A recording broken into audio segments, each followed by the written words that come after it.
Good morning and welcome to the Return Homestead. My name is Mike and my wife Marty and I homestead 6 acres in northeastern Kentucky. This week we got some really good news and we got a new delivery.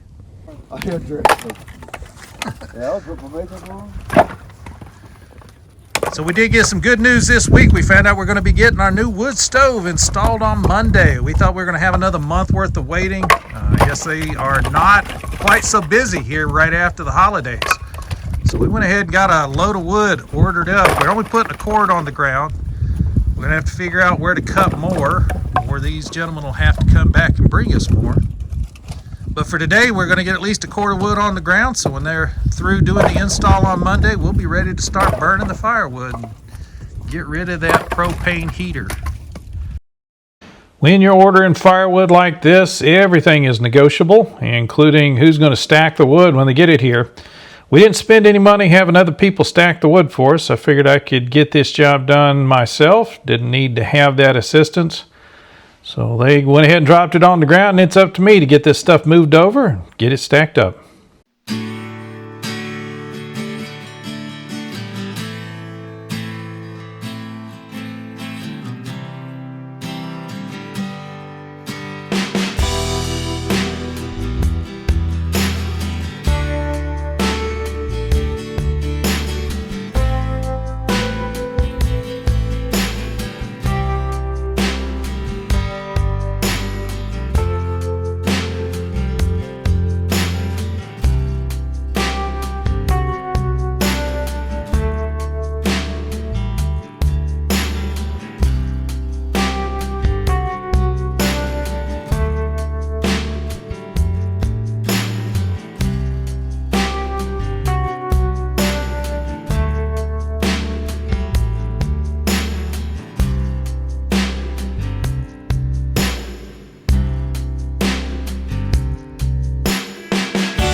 Whenever I encounter these smaller, shorter pieces, especially misshapen ones, those are the ones I'll use down here on the end. That way they're not affecting the rest of the stack too much.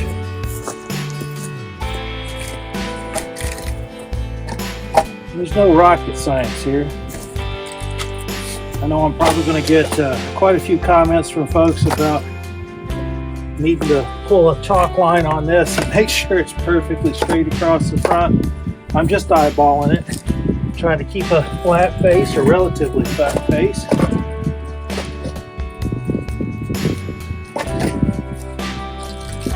From experience, I estimate that we're going to need about 4 cords of wood for an entire winter. This is only 1 cord. This is just enough to get us started. This was a couple $100 in our local area. So tell them what it will cost in your area if you were to try to buy a cord of wood. The way to know is to find some folks that are splitting logs, delivering it, ask them what they charge for it. We were able to find wood on the Facebook market. Not a big Facebook user, but Marty does have a presence out there, and she's familiar with how to use the app. She was able to find folks for me to call. One of the first few that I called at a price that seemed reasonable and comparable to what we paid in the past. My preference is not to pay for wood, but to cut it myself. That's sort of the point here, right? Return to the land, labor, and life. It's all about separating yourself from the systems of the world that are going to fail if everything comes apart. So if that grid does go down, what's going to fail? It would be kind of counterproductive if we put in a wood fireplace and then the only wood we ever burned in it was wood that we could buy through Facebook Market. Just as soon as the grid goes down, Facebook Market goes down. The same will be true of a pellet stove, right? What good is a pellet stove if you can't go down to True Value and buy another pallet of pellets for it?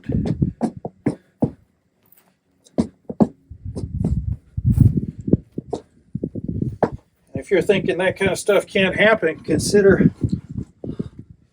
what ICE is doing right now, removing all of the truck drivers from this country.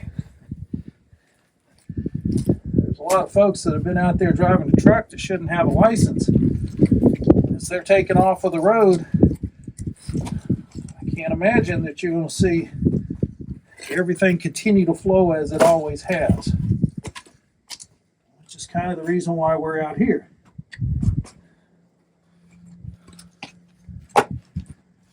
If you have a wood stove, you have access to trees, you have the tools to take the trees down or at least break them up once they're down, and you have the time to put in the labor, even when all of that falls apart. Yes, when, not if. When all of that falls apart, you still have heat.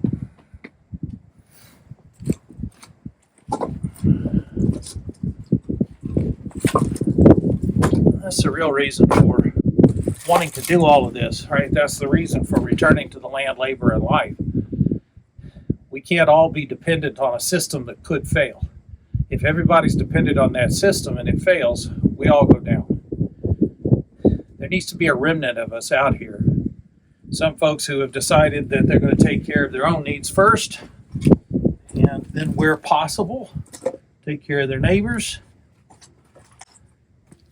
But they're not going to depend on or count on anybody outside of their neighborhood.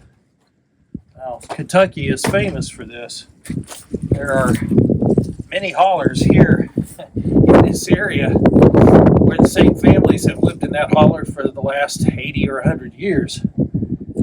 And a good number of them really don't leave the holler.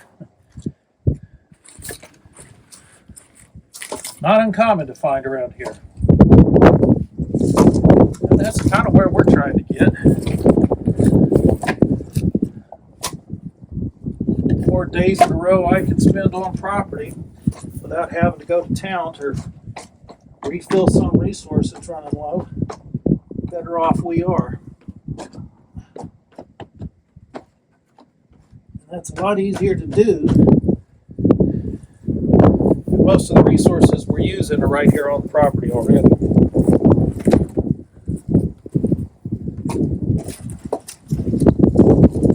Yes, you do want to make this at least as straight as possible along the front edge here. If you've ever worked with a crooked stack of wood as you're trying to pull it down and load up a fireplace and have one fall on you, you understand real fast how important it is to keep that straight across the front. Today we're finishing up a project, and we'll go back in time and show you where we started. But I have painted all the kitchen cabinets, and now we've got to put them back together again.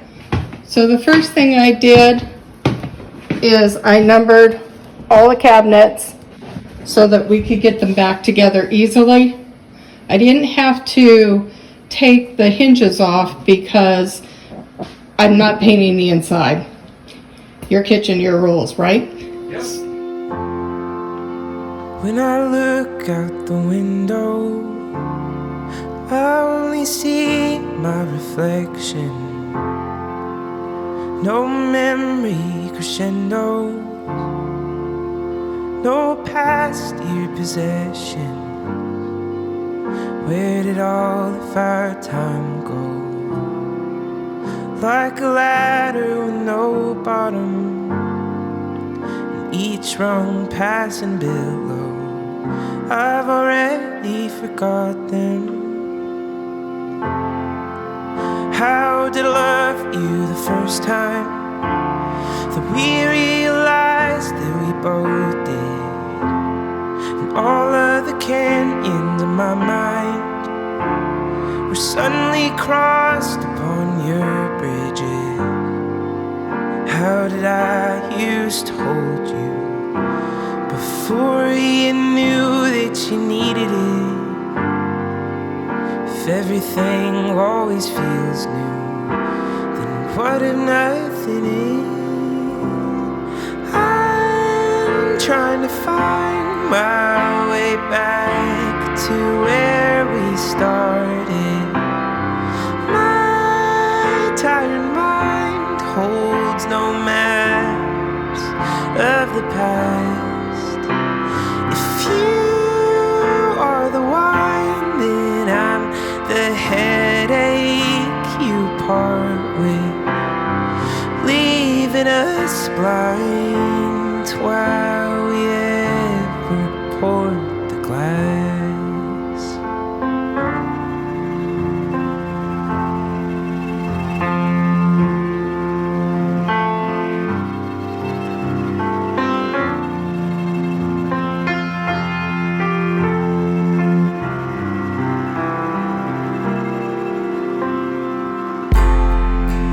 When the rain comes tomorrow and the sun peeks through small cracks, and I'll see you're an echo of a sound I can't get back.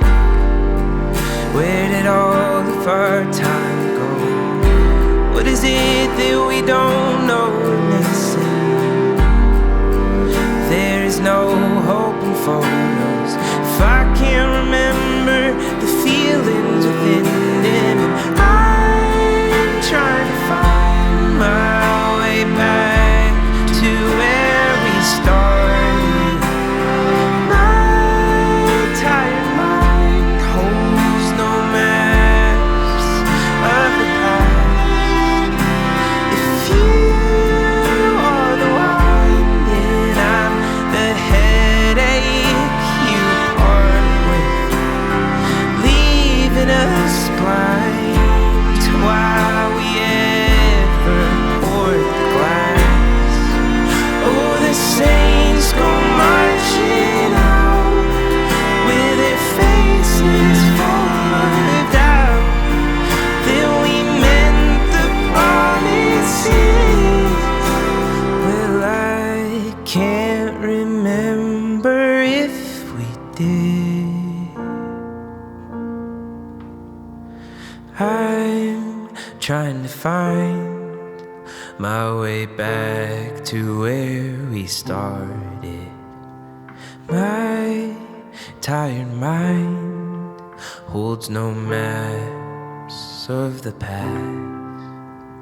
If you are the one, then I'm the headache you part with, leaving us blind while we ever poured the glass. Darling, why did we ever pour the glass?